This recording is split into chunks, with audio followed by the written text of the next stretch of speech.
Hello and welcome to another episode of the Game and Gadget podcast. I'm your host, James Woodcock of pixelrefresh.com. And joining me today is Mark Benis, a composer, game developer and audio programmer who is the composer of the recently released point-and-click adventure games, Rosewater. So, now I've finally got that out of my lips, Mark. Thank you for joining the Game and Gadget podcast. So before we get specifically into the game Rosewater, tell us a little bit about yourself and how you got into composing and game development.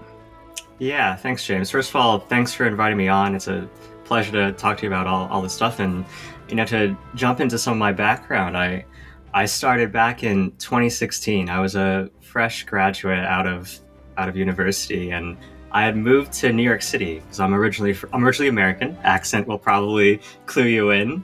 And I moved to New York City right out of school, and New York City had a very bustling indie game scene. Specifically, there was an organization called Playcrafting, which did expos basically every season.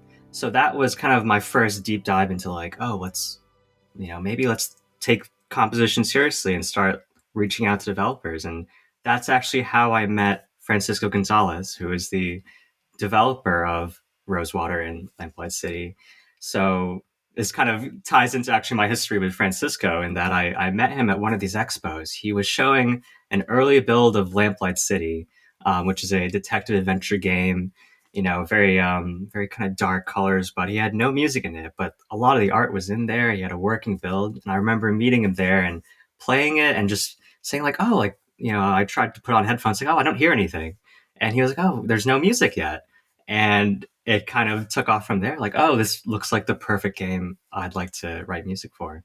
So yeah, it was basically, that's how I got started. Lamplight City was the first game I actually worked on.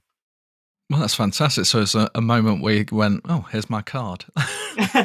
Yeah. In some ways, yeah. I mean, I think for starting composers, I think it can be really intimidating. Like, where do I find my first job?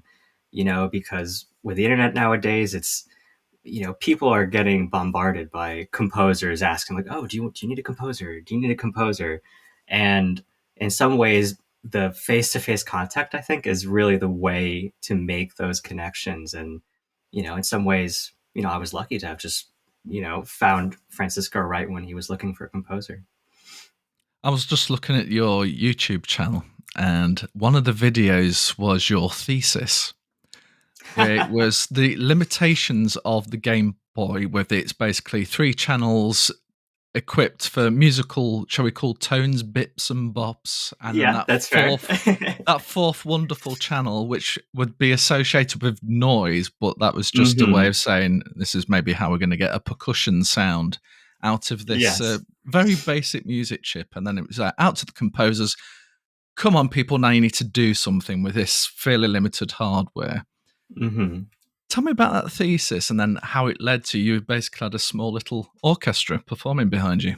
Yeah, exactly. I mean, just to start off, I'm glad to hear that you're very familiar with the technology and everything, and because I know you do your own kind of music enhancement project with I think Scum VM. So it's good to talk to someone who's very familiar with that kind of game audio history in a way.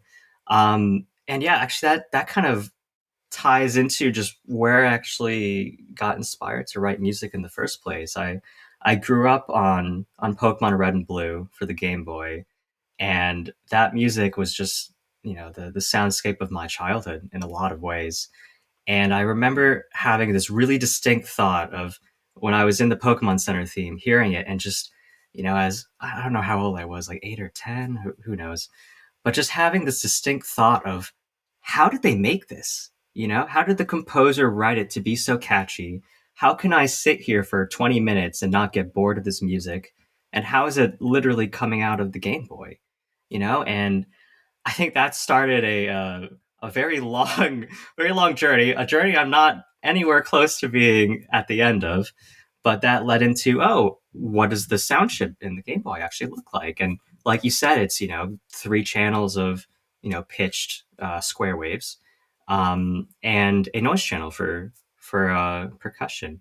And that kind of research just took me into like, if they could do it back then, why don't I try to do it myself and really learn the hardware? And actually nowadays they make emulators for the sound chip, so you can actually program it exactly like they did, but use a software program. Like the one I use is called FamiTracker, and I'm not sure if you're familiar with them, but for the audience, it's almost like programming line by line, and the program will read the code as it like scrolls down. So it's almost like it's a very different way to look at music, but a very fun way, and I think a way you can appreciate composers from the 90s, how much they had to do just to get one note to come out of the sound chip. Indeed. And there's a thing in the musical community as well where they'll take that limited, I don't want to say limited in a hard way, Hmm. limited in a hardware perspective, not limited in Yes. terms of the musical composition Yeah. itself, and then take that to a full orchestra. And there's been Hmm. many albums and concert performances where we've seen this to some really splendid results. And there's even people taking like what started as an orchestral piece and going the opposite way. How can we do Yes. this on a more limited Hmm. hardware version? And isn't it wonderful how those two worlds still blend together even now? Yeah, absolutely. And that's actually something I've kind of explored also with some recent covers I did. I did Elden Ring covers, and I'm sure people listening are familiar that Elden Ring is a huge live orchestra soundtrack, and I kind of took that opportunity to think like, oh, what would this sound like on in a chiptune style? So I mean, I'm definitely not the first one to do it, not the last one, and I think it's great to see that other arrangers are you know, referring back to this old era that I think is still as fresh as when it was first made. No, absolutely. So you've already mentioned a Pokemon Game Boy title, but is there any Yeah. others that sort of ignited that imagination for you as you Oh played man, the game? that's a great question. Just thinking. I mean, I grew up on the Game Boy Advanced. What was it? Mario and Luigi Superstar Saga, which was Yoko Shimomura. That is a fantastic score, and that was a slightly different case where it wasn't the Game Boy sound chip anymore. You had more samples and more synthesis. So that's a different sound, but I think in similar ways also limited by the technology. And similarly to Pokemon, takes those limitations and does something fabulous with it. Nintendo particularly has a lot of titles. The Mario games, everyone will Yeah, know the Mario main piece of music. Tetris is another great yeah, example great. where it's that Nintendo platform. They came out with some fantastic musical tracks that we'll remember for the ages. And it doesn't feel like Tetris or Mario unless you've got at least a hint of that subtle theme going on somewhere in the mix. But in terms of game development, there's a lot of composers out there where, particularly 20, 30, 40 years ago, Mm, they needed to have some game development knowledge to be able to do the musical composition. It was no good to yeah, say, yes, I've written this beautiful piece. Here's the written notation version of it. Off you go. It was more of a case of, I've got to figure this thing out and actually do some coding or something. How's that kind of fitted into what you're doing and working in those two worlds and the collaboration that must happen as a result? yeah. And I think that's a really great point to make. As we talked about with those sound chips, and a lot of the composers back in the day were actually the programmers because by nature you had to learn how to program into these sound chips.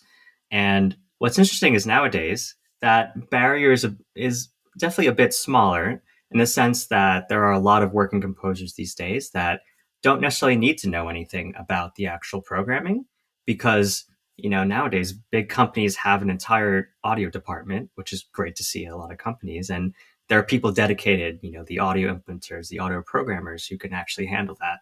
So you do see some composers who are, just focused on recording their orchestras and can send it in.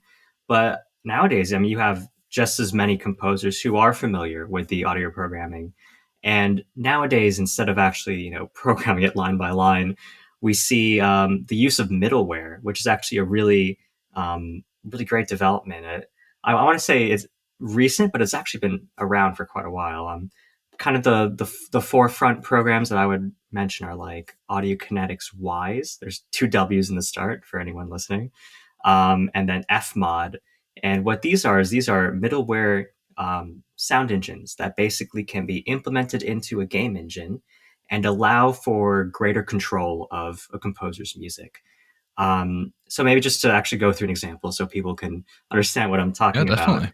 One of the projects I worked on was Wolfenstein Youngblood, where I was doing the audio implementation on that game.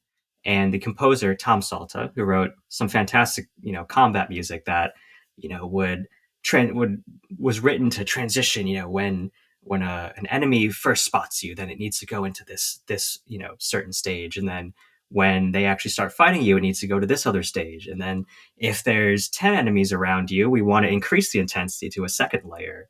And so what the audio implementer would do, and what my job was to essentially take these separate tracks of music, program it into a software, Wwyse, which is the one I was using, and use variables to say, okay, when this happens, crossfade into this track. And then, we have parameters for how many enemies are around you. And so I could say, okay, once this parameter, excuse me, is a certain number or at least a certain amount, then let's crossfade in that second layer to make it more intense.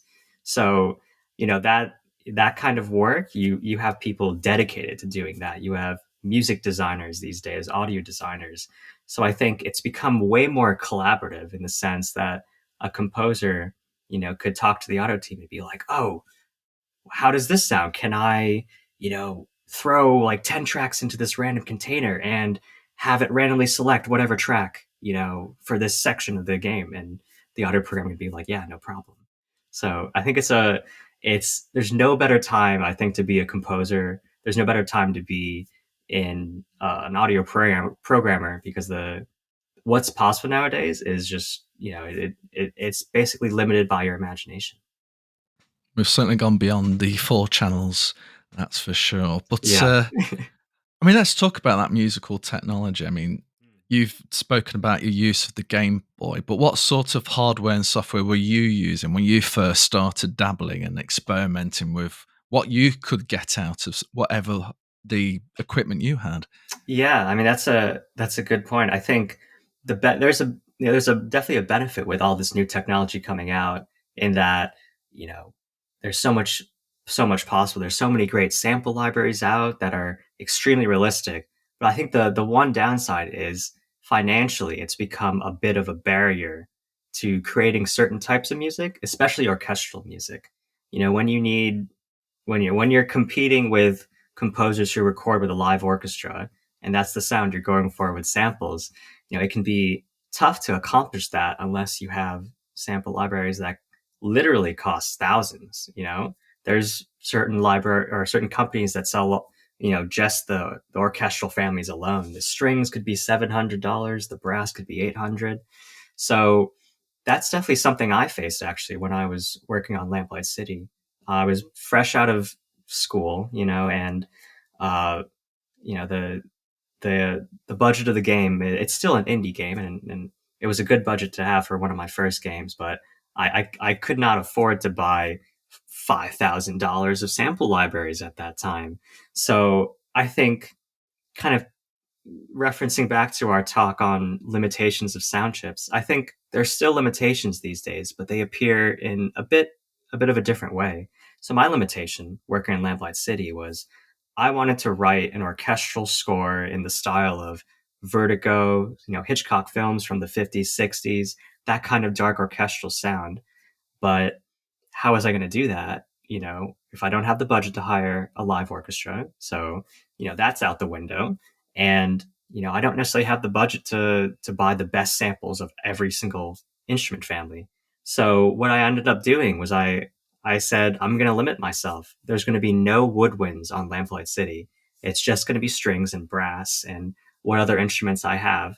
So in a way, that was just a limitation set on me because I couldn't afford it. But in hindsight, I think that was one of the best creative decisions I actually ended up making, because instead of saying like, "Oh, I'll just throw flutes in there," it's like, "Oh, I don't have flutes. What are some other instruments I could use instead?" So that's where I picked up, let's go into vibraphone, let's go into a hammered dulcimer, let's let's find some other colors here and other instruments that could fit just as well, for what I'm trying to do. And it's that thinking again, isn't it? Working with, in that case, it was a financial limitation. It could have Hmm. cost a ridiculous amount of money to get the whole suite of orchestral instruments and beyond. Hmm. You took it down to a smaller subset of instruments and went, okay, let me Yeah. maximize what I can out of those. And maybe that in itself made you more creatively think, okay, what can I do to make this sound a little bit more that I'm aiming for, rather than, like you say, I'm just going to throw a flute in there because that's the obvious instrument I'm going to pull in Yeah. for that kind of thing. Yeah, exactly. I think especially when I was starting off, I think facing those limitations, I think is in some ways a rite of passage as a starting composer, but also a way to really train you as a starting composer. So I think something I like to say is, if we took a starting composer and just threw them into, Hans Zimmer studio or Junkie XL studio, where you have everything available to you, like, yes, I think they would create a lot of cool music, but I think there will be an aspect where you're just overwhelmed by everything, and your music would sound a bit generic, instead of, those aren't instruments you actually programmed or samples you actually set up. It wasn't a template you set up. And I think going through those stages as a composer in your career of, like, here's what I have, let's make a template. Oh, I have these stock samples in Logic or Cubase, let me actually go through them and see what I like. It's that time you spend actually going through that I think creates your voice as a composer, and it certainly helped me create my voice. So, how far down that sort of sound rabbit hole did you Mm. go down to, rather than just saying, okay, here's a cello? Did you think, oh, I'm going to add a little bit more depth by tweaking this controller here, and I'm going to adjust the decay and all the? How far did you go down to customize it, or was it just that limited set made you creative in terms of notation? What happened? Yeah, and I think that's an interesting aspect where you have to really get to know the libraries you have, because some sounds just might not sound good alone, but blended with other instruments, they could sound great. You know, I'm just like thinking back to Lamplight City. I had a oh god, it was a string library by the company ATO. Not sponsored. This is not sponsored. I legitimately just liked that library, and I ended up using that a lot on Lamplight City. And there were just some really good long kind of string lines that sounded really great. Some really good tremolo lines, and in some ways, I would end up building tracks around what I knew sounded good, and that in a way shapes my composition also, because, like, for some of the tracks, the tremolos, I just really like them. So, I would end up starting with some tremolo lines, and then that would just kind of, turn my mind in a certain direction. So, um, I would like to say that, oh, like, I'm, as a composer, I just hear it all in my head, and I can, just put it straight to the page, and then mock it up. But no, sometimes I think it's the opposite. It's, you have great sounds, and those inspire you to move in a different direction. Absolutely. And you mentioned an interesting aspect there, because the libraries now used for sounds are all software based. Hmm. So years ago, I mean, the Game Boy, that had hardware to play back that music. Yeah. For PCs, there was an era where it moved from that internal PC speaker, which was, Hmm. trust me, even more basic than what the Game Boy was doing. And then along came MIDI music and MIDI modules. So if you Hmm. were lucky enough, your sound card had FM synthesis for your music playback, or if you had quite a few more hundreds of pounds, you'd have maybe an external MIDI module like the Roland MT32, the Sound Hmm. Canvas, or some Yeah. Yamaha derivative, and it'd be the hardware. So that meant you could have the same piece of music in this format, which would Hmm. be a very incredibly small file with absolutely no sound sampling stored, which is why you have games on floppy disk. Yeah. uh, um, and then it was the hardware that stored all the samples. How Hmm. we've turned now from moving away from that into software libraries. And you mentioned Hans Zimmer. It did Hmm. make me smile because I thought, blimey, we really have gone professional with sound libraries now, because rather than that being generic brands are built, bringing Yeah. either individual sounds or libraries together. Hans Zimmer, of course, known for soundtracks like Gladiator, which is absolutely phenomenal. There's a Hans Zimmer percussion set, which I noticed, and I thought, okay, Hans Zimmer is very heavy in the whole percussion side of things. It made sense. But yeah, Hans Zimmer has his name on a sound library, and that just shows you where we're up to now. Yeah, and I think that's a very good point to make, in that, the sample library companies are reaching out to these composers to actually make sample libraries because they've created their own sound, and that has become so iconic that sample libraries want to make that accessible for other people to recreate or spin off into their own music productions. And I think that in a way almost reinforces to go in the opposite direction, because if you're using all the same sample libraries created by other people with a sound, in a way that can, what's the right word? Almost not lower, but kind of soften your own creative voice. So, there's definitely a lot of great things that have come from that, but it can also be a bit of a danger for, again, early composers who rely on that sound, or, just want to sound like another Hans Zimmer.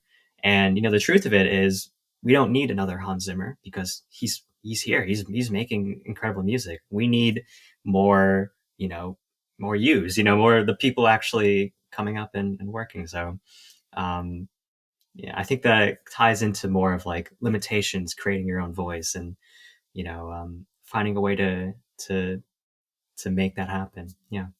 Absolutely. So, is there a time where you sit down at an instrument and go, "This is the thing I like to play. This is what gets me going into a flow." Like I play a little bit of the Hmm. keyboard, and it drives my Nice. wife Yeah. nuts because, funnily enough, the one I like to play is Gladiator. And Oh no, no. she'll always know when I'm going to be playing the keyboard for a half an hour to an hour, because she'll go, "Oh, here we go, we're starting with Gladiator." But I usually, like, it's almost like my warm up to loosen my fingers a bit. Is there anything when you go on an Yeah. instrument and think, I'm going to start with this, or when you're composing, I want to start with this sound? How does that work for you? Yeah, I mean, I'm also a piano player, so um, some composers I kind of grew up playing. Debussy was a huge one I grew up with, and I still play. Whenever I'm kind of bored, I just play a little bit of Clair de Lune. That always gets the inspiration flowing.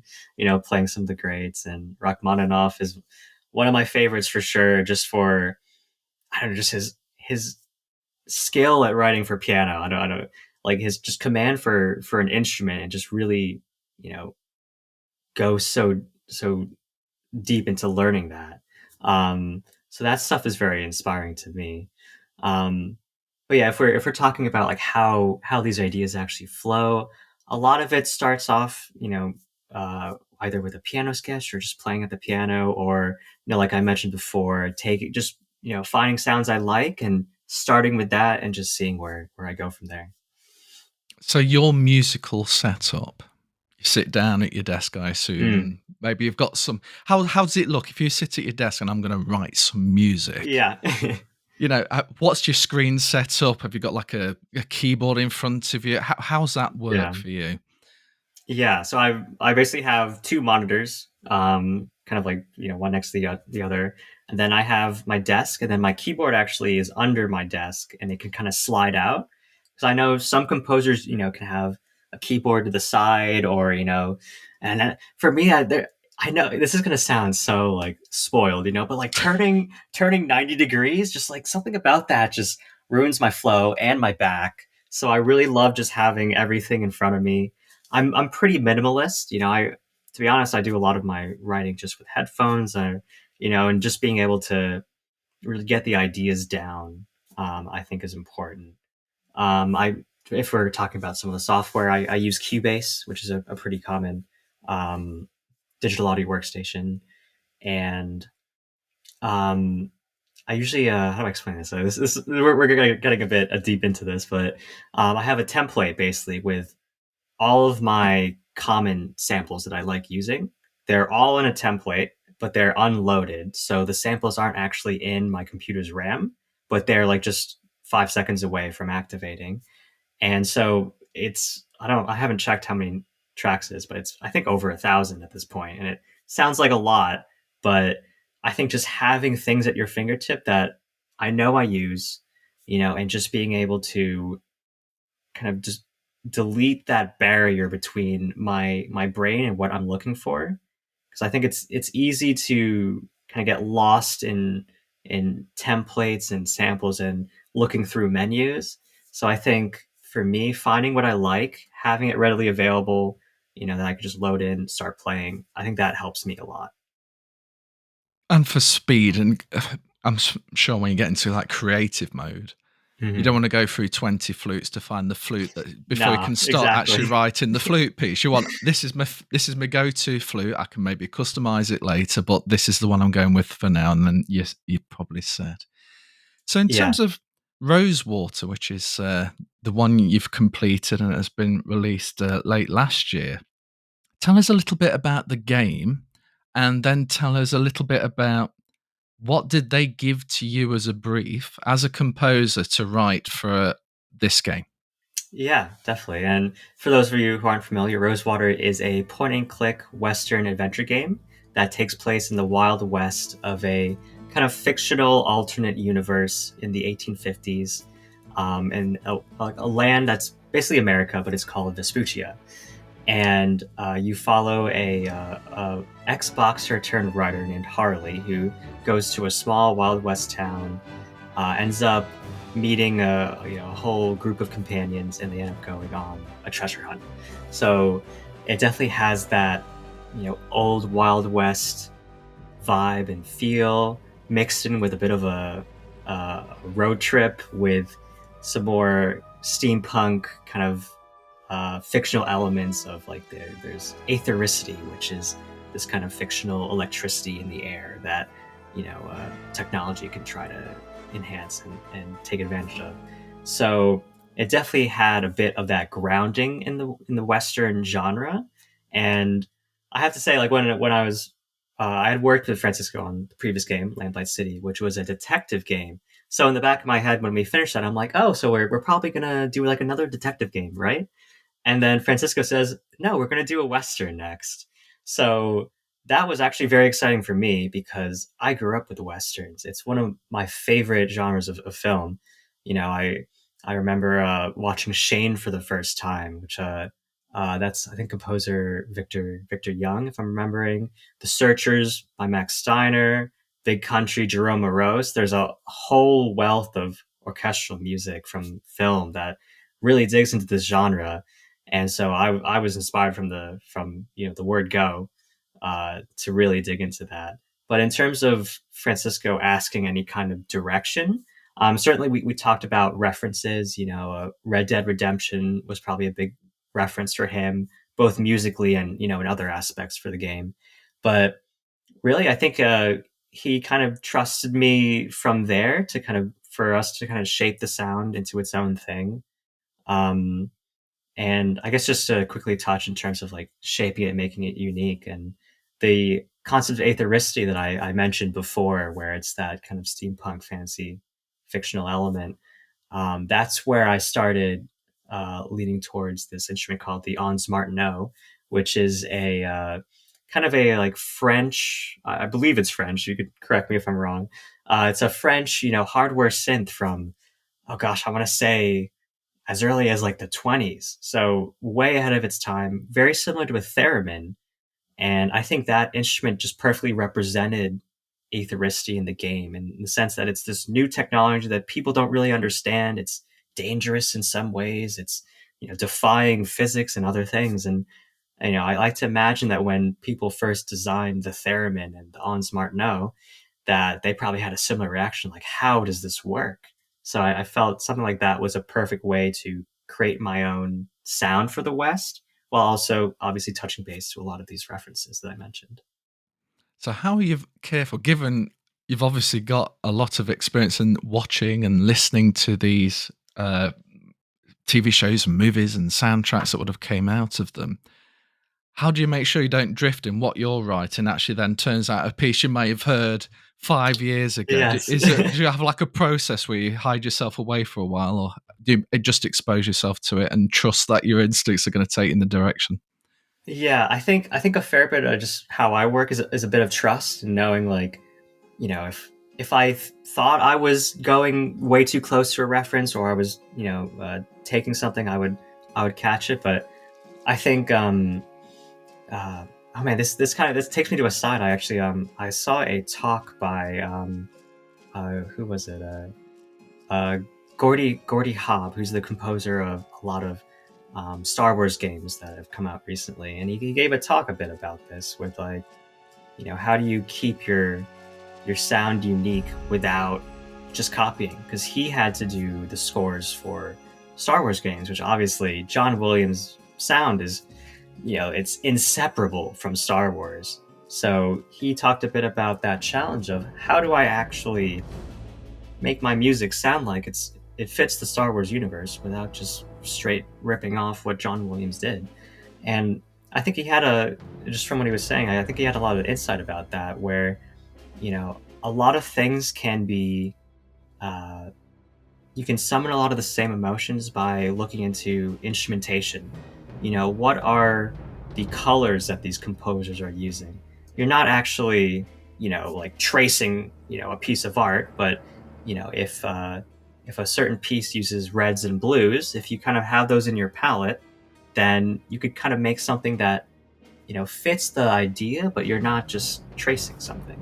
So, maybe to use a more clear example, like Ennio Morricone, he's known for a lot of his spaghetti westerns, and one of the, iconic sounds for him that really stuck in my head was using guitar as, like, for a duel or a showdown kind of scenario, and that kind of sound to me was very inspiring.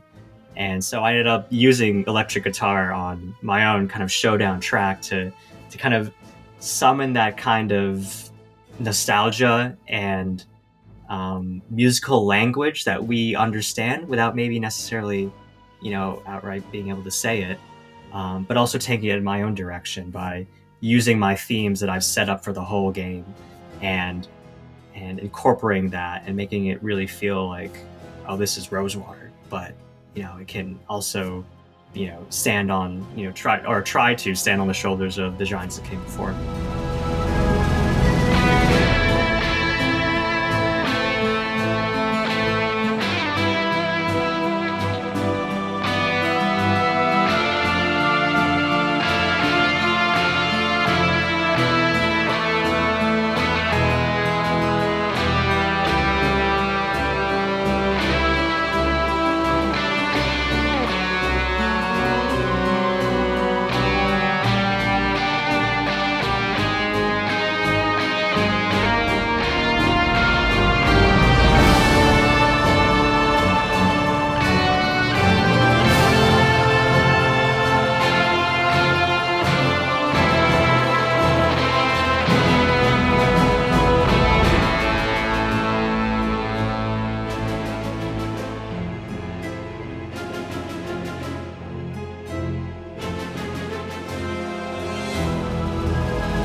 It must be terrifying as a composer to dip into certain genres, because country and western in particular, there's a whole heritage of it. This is what it sounds like.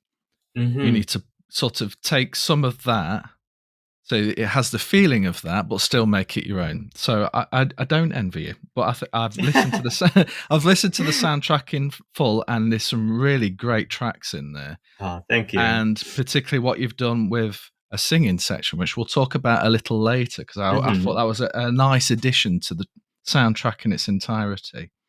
But Yeah, sort of, you mentioned John Williams, and of course, John Williams has came up with so many iconic soundtracks, truly. Yeah, and one of those, of course, was Superman. And yeah. the credit, well, I guess you call it the title sequence at the very start of the Mhm. movie. You're in. He sets the scene, and we're ready for something heroic and dramatic. And then they Yeah. went to Hans Zimmer, going, "Oh, we're going to redo a Superman movie, and now we need you to do the soundtrack." I would have been quaking in my boots, but Yeah, it's and Hans scary. Zimmer took it on, and he took it in a completely different direction, and it's still fantastic. Hmm. So it's great, and that's where these composers, of course, have the skill. And you've Yeah. done with Rosewater by taking that essence, but still making it's Rosewater. It's definitely its own thing within the gaming Yeah. landscape. Hmm. Yeah, and I think that's a great point to make. Where, in the case of Hans Zimmer with Superman, it's basically an entirely different direction. It doesn't, I also kind of think back to his score for Batman, where it, obviously Batman's been done before by Danny Elfman, a few other composers, but really it feels like its own thing. And I think it just kind of ties into like people hire you ultimately because you have your own voice. If they wanted to hire John Williams to do Superman, they would just hire John Williams. So, I think it just reinforces that Hans Zimmer was brought onto those scores because he had a unique vision, unique sound to go for it. So in that soundtrack, then, how many tracks did you have that ended up not getting in the final game for whatever reason? Because Oh, for tell me the Rosewater. length of the project as well. I mean, when did it start, and when did you get to go? Right, signed, sealed, and delivered. I'll take my check. Thank you very much. How long did that Yeah, process yeah. actually take? Yeah, no, that's a good question. I mean, I'm fortunate in the sense that I worked with Francisco on the last game, so I was basically with him from the very start. So this was 2019. We'd released Lamplight City 2018. He'd taken a bit of a break as he was well deserved, and then we started around 2019 with just some brief ideas. He knew it was going to be a Western, and from there I ended up sketching some themes, some kind of preliminary ideas, and that's actually where basically the original theme comes from. And when I say theme, in the first track of Rosewater, for the listeners who might have that available, there's essentially a rhythm that plays in that track that, in a sense, I call it the Rosewater rhythm. It's a da da da da da da da, and that just became my central theme that kind of works its way into all the tracks. But just to answer your question before I forget it, if we're talking about how much music I ended up writing and how much I actually ended up in the game, this is going to be very unusual, but I would say 90 to 95% of the music I actually ended up writing ended up in the game. And I say that's surprising because I think it's most of the case. It's usually the other way around, where um, I think it can be easy to end up writing, multiple versions just to get it right. And, if you're working with a new developer or a new client, you know, they might have a certain idea of what it should sound like, and it might take a while to actually get there. Um, but yeah, I'm a bit spoiled by Francisco because also with my collaboration with him on Lamplight City, I want to say 95% was basically accepted. And I think I just attribute that to us being on the same page, having the same ideas for what the game should sound like. And yeah, I consider myself very lucky to have a collaborator like that. So, what sort of evidence of the game did you have in front of you when you started composing? Was it there was a script, or did you have Hmm. screenshots, or was there character art? And how did that work later on throughout the game's development? And you're saying, write this for this Yeah. scene. What sort of influence were provided to you? Because I'm probably imagining you didn't have a final game or anywhere close to it as you were working. You were working from bits and trying to piece together what you maybe filled in some Yeah. of the gaps as yourself. Yeah, definitely. I mean, there was some concept art that started when we first started on the project. So some of that was helpful, but a lot of the spaces weren't really ready. A lot of them were placeholder rooms that you see kind of after you finish the game. There's like some bonus content, and you see like sketches of the rooms that Francisco made, and a lot of that was what I was kind of looking at. And in a way, we worked off of a description of the actual music, what it's supposed to be like. So for a lot of those areas, it was kind of just verbal descriptions, like Mark, this room is supposed to be have this feel, this sound, and I think I like working off of emotion in the sense that like like when we're here, what's the main emotion we're supposed to feel? Without spoiling too much, there's a scene in Rosewater where Actually, that might be spoiling too much. Spoiler alert: there's a scene in Rosewater where one of your partners dies, and that emotion was a very important thing to tie into. It needs to sound like a funeral, like a funeral and melancholic and um, that stuff. I didn't even really have to see the scene. I just needed to know how long are we going for, and I have the emotion, and really that's a lot of cases enough for me to just go off and write. But other cases, there are times where you really need to know a lot more and really have the scene in front of you.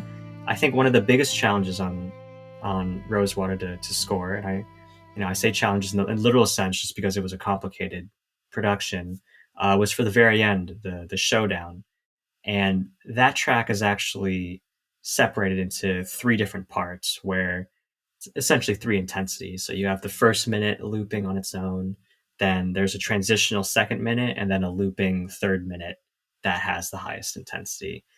And that I really wanted to see and get a sense of the scene before I wrote it, just so I could really tap into exactly what we're feeling there.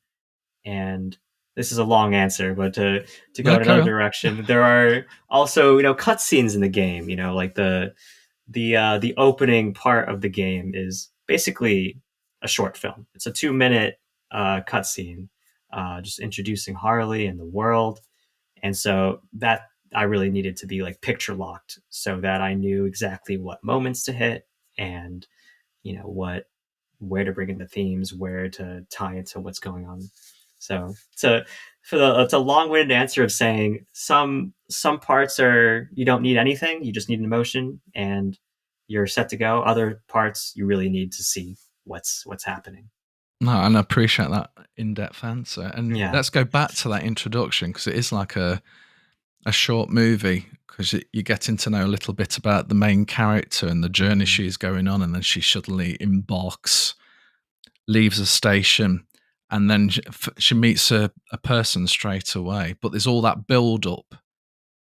At that point, when you're scoring that part of the game, how much of that was really finalized in terms of timing? Because how much of it was manipulated a little bit and extended to Hmm. fit your score, or was it more the other way around that you had to get the timing to hit the beats of what was happening in the introduction?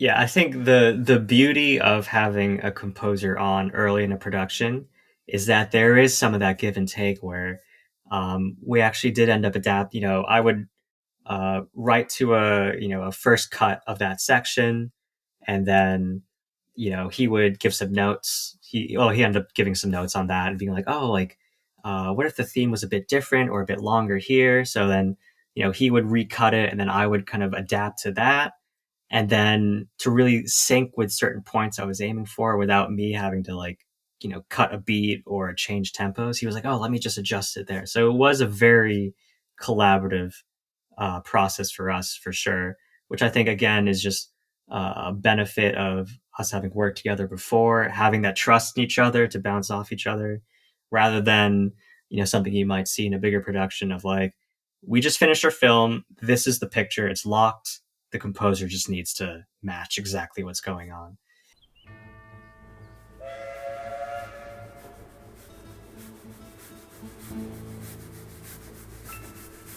Boarded the 743 from Pierre-Lorraine for Rosewater, Western Vespuccia. No baggage to speak of, in the literal or metaphorical sense. Just a little hope. And that doesn't take up much space.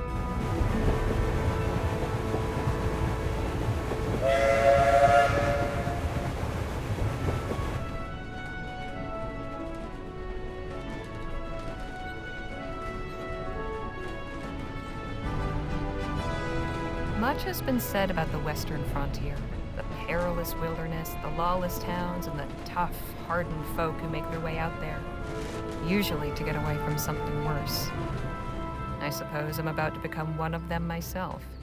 There's just one thing Rosewater's got that no place else has: an opportunity with my name on it.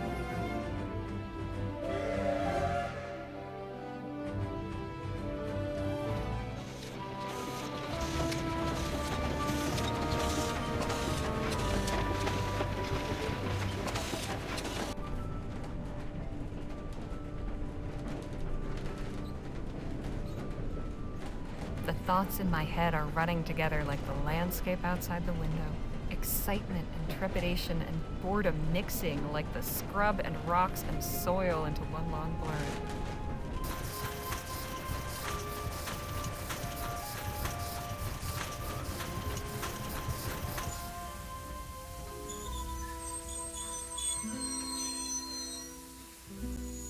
One thing I know, I am ready for a change of scene.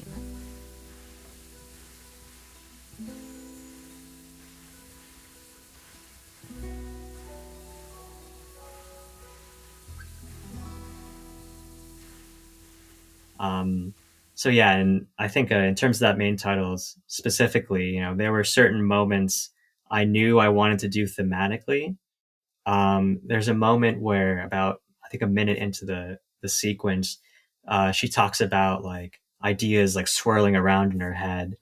And I actually used that moment to reference the Lamplight City theme, because something that she kind of explains later is her brother, Bill, who's actually a character in Lamplight City, she's thinking about him, in some ways. And she never says it outright in that scene, but I could tell like that's something that would be on her mind. And I knew I wanted to reference that. So as a way to inform the player of something without necessarily it being outspoken. And I hope people caught on to that who played Lamplight City. Um, and honestly, I credit that idea completely to Howard Shore from Lord of the Rings. And I think he's the absolute master of that technique, where you have Bilbo and Frodo, they start talking about home, and then slowly the Shire theme just swoops right in, and you know what they're talking about, you know what they're thinking. So that technique was definitely a huge inspiration that I tried to do myself for that sequence. And that's a nice reference there, because in Lord of the Rings, that theme, you wouldn't necessarily expect it. That theme comes where they've got the hills, you've got the lovely little houses with the big Yeah. round doors. But then it's also played again much later near the end of the third movie, where they're reminiscing, and I think they're near Mount Doom at that point, and they're surrounded Yeah. by this sort of scary looking mountain behind them. Really mucky because of all the the journey they've been on. Yes. Then all of a sudden that theme comes in again because they're just remembering home, and that's the thing that's keeping them going. And somehow it Yeah. fits, because that's, as you say, it's what they're thinking about, and it's what's getting Exactly. them through. Yeah. So you've mentioned dynamic music, and there's also dynamic music in Rosewater. So how does that work, and what kind of challenges does that present to you as a composer? Yeah, this was specifically for more ambient areas in the game. So Rosewater, the town itself, kind of the desert outskirts outside of Rosewater, and when you're traveling, when you're in the desert and like that alpine foresty area, just for context for some of the listeners too. And so this game, just another kind of preface detail we need to talk about. The game was made in Adventure Game Maker, and this is a kind of an old adventure game engine that doesn't necessarily have the technology to incorporate some of the audio middleware that I mentioned before, like Wwyse, which was used in Wolfenstein, and FMOD, which a lot of other games use. So that was actually not an option on the table. So in a sense, we were, again, limited by what Adventure Game Maker could do. And, in the spirit of this whole conversation, limitations can still, lead to very creative solutions. So a solution we kind of started for Lamplight City, we kind of call it a jukebox approach, a jukebox system, where for certain areas you'll have just a group of tracks. We kind of call it like a random container, where you throw tracks into this little container, and then the system will kind of pick and choose at random a track to play, and it'll just keep doing that as long as you're in the area. And so for Rosewater, for this area, for those areas I mentioned, we did something similar with that. But with Lamplight City, it was actually full-length tracks. So that was, picking and choosing 2-minute sections of music, which can, it's random, but you're going to hear 2 minutes straight of music. So you're going to have a sense of what is going to come next. But with Rosewater, we used that system, but shortened the length of those sections. So for Rosewater, the town, there's maybe 12 or 13 kind of 10 to 25-second long segments that are thrown into the same random container. And it just kind of picks and chooses at random one to play between like 15 to 20 seconds of silence. Or I think that's also randomized too, which kind of gives it this, like waves of like, little music here and then kind of fade out. And I actually like that approach better this time because given it's a narrative game, there's a lot of dialogue, a lot of voice actors. I want to take a quick moment to say that the voice actors in the game have been absolutely incredible. And in some ways, it's an honor to have my music underneath them. I'm almost like, turn my music down, lower, lower it, lower it. I want to hear some of these great voice actors. But so having, in a way, the voice actors are really the main instrument. They're the soloist of the game. And I think as a composer, you need to acknowledge that your music is always, always, always in support of the narrative, in support of, the story. So I think having those longer stretches of silence and actually having music that fades in and out, I think spotlights those voice actors more, which is what I think should be spotlighted at any point in this game. So when you saw the final version of the game with the voice actors, usually, at least from what I know, the voice actors are usually one of the last things because you have to have the story absolutely locked. Yeah. For you to spend the money to get the voice actors and all the editing done as Mhm. part of that. So when you saw the final version with your music in it, the voice actors, the animations, how did that make you feel? Honestly, incredible. I think it's easy to get used to when you're working on a game. Like, oh, there's no voice actors, so you kind of get used to that. But once the voice actors come in, it completely changes the game, at least in my experience, and it really makes it feel more alive. And I similarly had that reaction when I would get some of my performers to actually record music and record their instruments for some of the tracks. I would get so stuck with it in the idea of what a track is supposed to sound like, and then I would have someone like Zach Singer record Shakuhachi and replace everything, and it would sound, you know, close to what I imagined, but just beyond what I could have, thought the final track would end up being.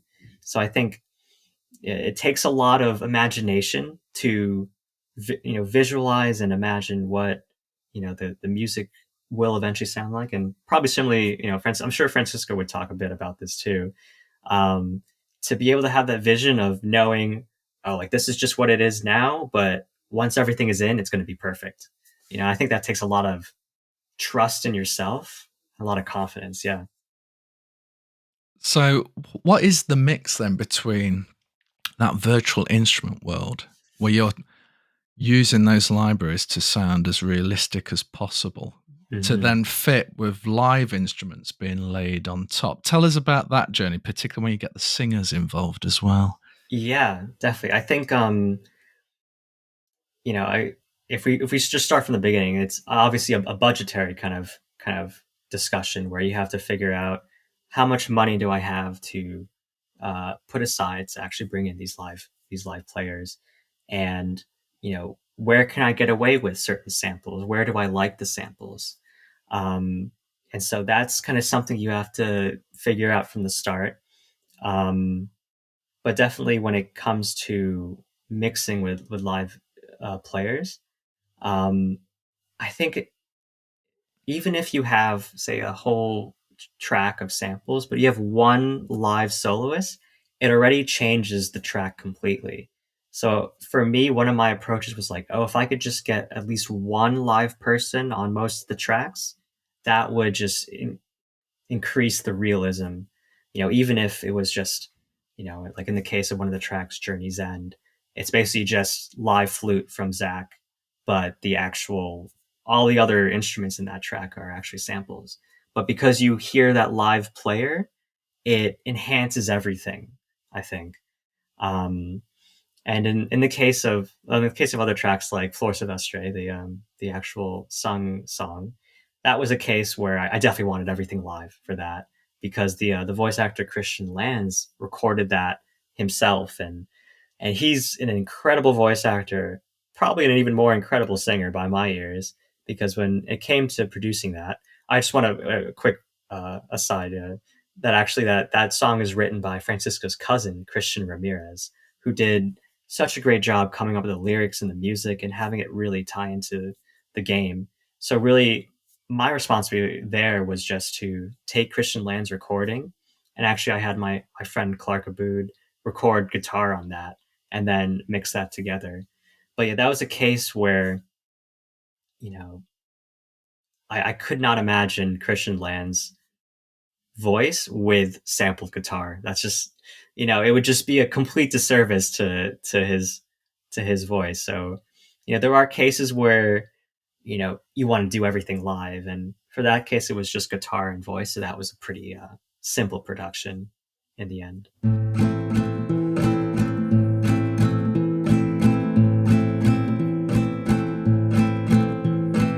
Dime que me haré sin tu amor, flor silvestre. Si los días no me pertenecen desde que crucé tu jardín. Si tu aroma mi alma carece, pierdo el deseo de vivir. And no pitch correction. No, of course, yeah. I honestly, when I heard it, I was like, I don't want to touch it. And even if things are, even I think this opens up a whole nother conversation. It really does. It's a podcast in Yes. itself. I was almost questioning whether I should have mentioned it. No, because I think in other genres of music, it's easy just to be like, oh, I want all the pitches to be perfect. I want the technology's there these days. You can auto-tune, you can do anything you want to a vocal recording.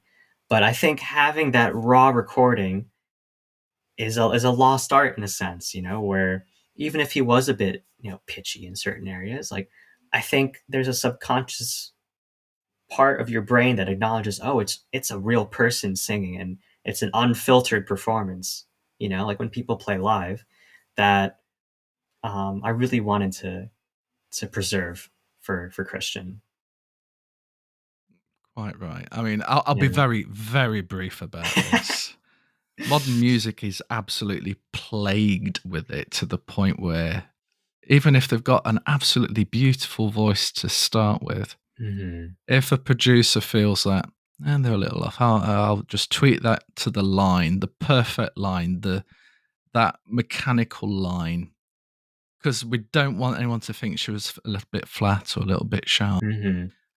And then all the emotion goes, to the point now where I think a lot Yeah. of modern artists sound, even if they've got like a very differential vocal, Mm-hmm. they all still are hitting the line perfectly, which means the Mhm. expression is therefore lost that the characteristic of that vocal could have provided. So I'm glad you kept Yeah. it raw, because in that kind of just a guitar and a singer kind of style, it is raw, and the emotion comes through, and it's a great track, and one that well deserves a feature in the soundtrack. And I'm glad you gave it Yeah. the what it deserved as part of it. Yeah, and it was really brilliant with Francis and Christian just having the idea to write the song in the first place. Like, I think it really adds a nice color to the whole game that I think a lot of people just will find that a really memorable moment.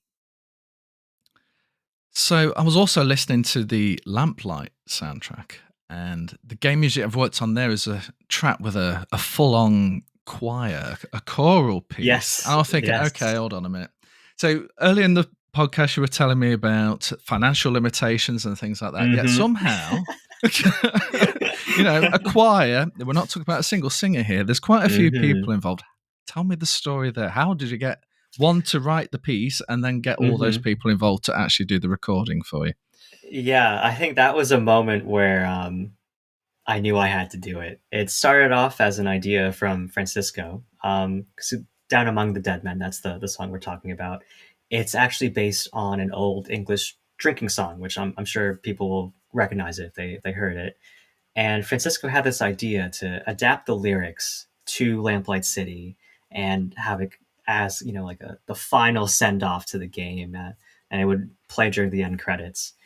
And at that point, there are no other live performers on the soundtrack. Everything else in Lamplight City is all samples except this.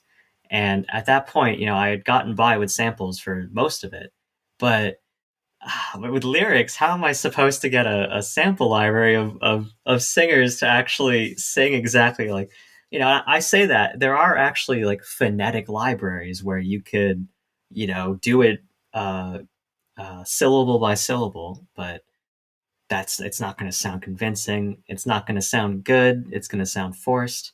So in my eyes, the only real solution to make that happen was to actually hire musicians.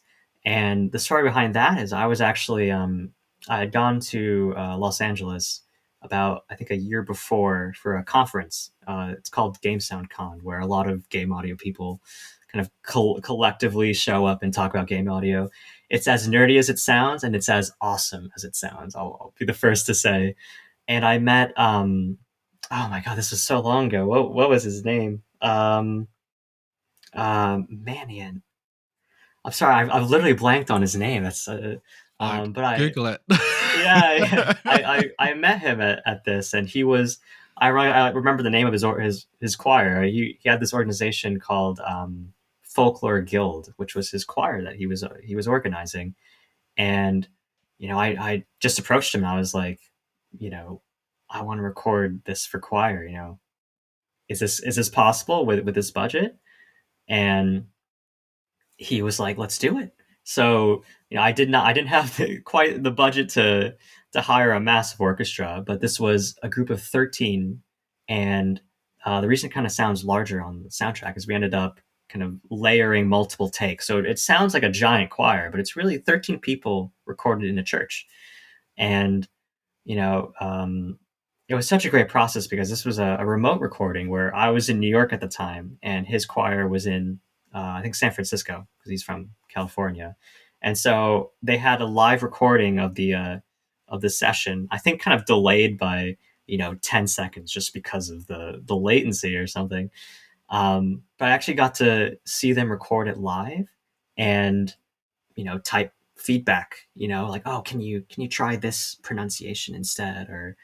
But it was a really smooth process. And yeah, I was just lucky to have met him and lucky to have, to get the money together to afford it. And, yeah, ultimately one of the probably the best decision I made on that soundtrack, just because I think it it really caps off like in a way what I would want this soundtrack to be. If I had unlimited budget, I would hire everyone. I would get a live orchestra, but I think that comes the closest to really sounding like what I hear in my head, if that makes sense. It does indeed. So, what are you working on next? Yeah, and with Rosewater done, it's like, oh, what else? This huge project is done. What else do I have in my life? Yeah, we need to pay the bills. What's next? Yes, exactly. So I've been working with another studio called Ice Toad Studio, and we're releasing a mirror puzzle game called Alia, and that's coming out actually in. Well, actually, I don't think I can say when it comes out, but this year, I might not have the sign off to say, but that's coming out this year, which is a really cool project because it's inspired by Chinese culture. So I got to dig into, more traditional instruments like the erhu, the guzheng, which is similar to a hammer dulcimer for those who aren't familiar.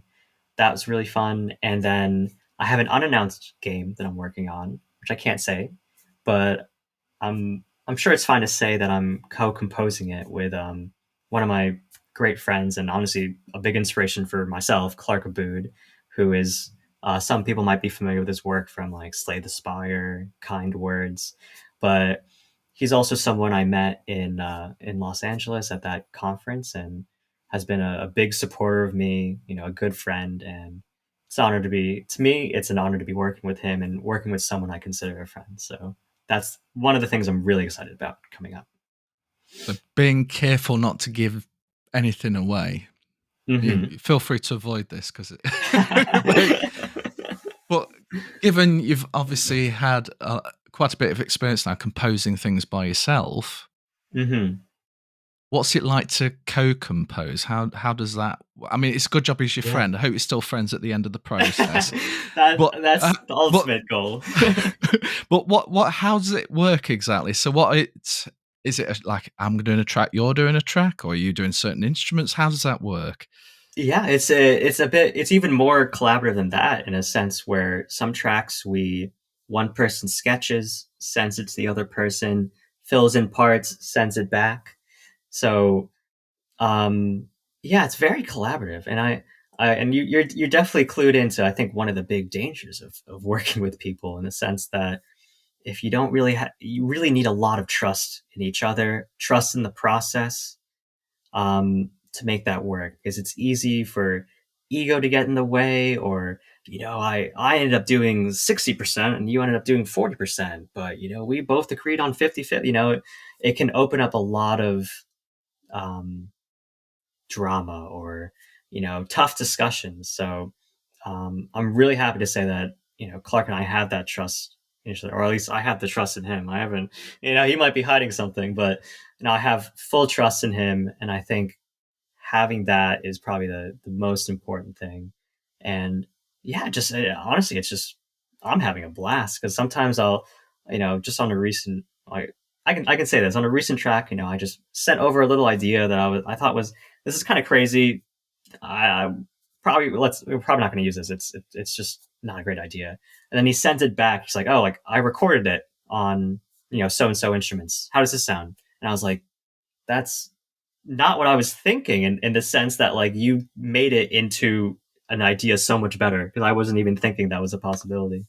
So yeah, it's a lot of trust, a lot of discovery, and I think that's what keeps composing fresh for games, and being able to work with people and push yourself beyond what you think you're capable.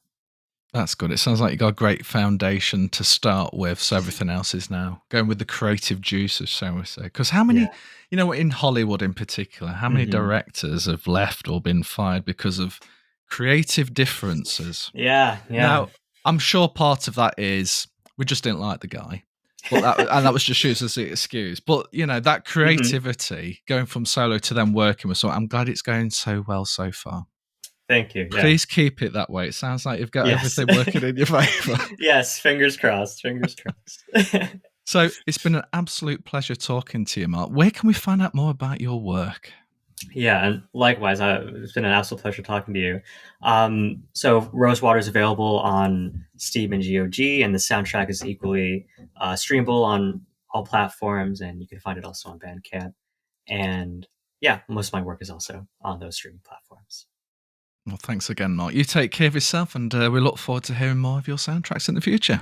Great. Thank you, James. Pleasure to be on.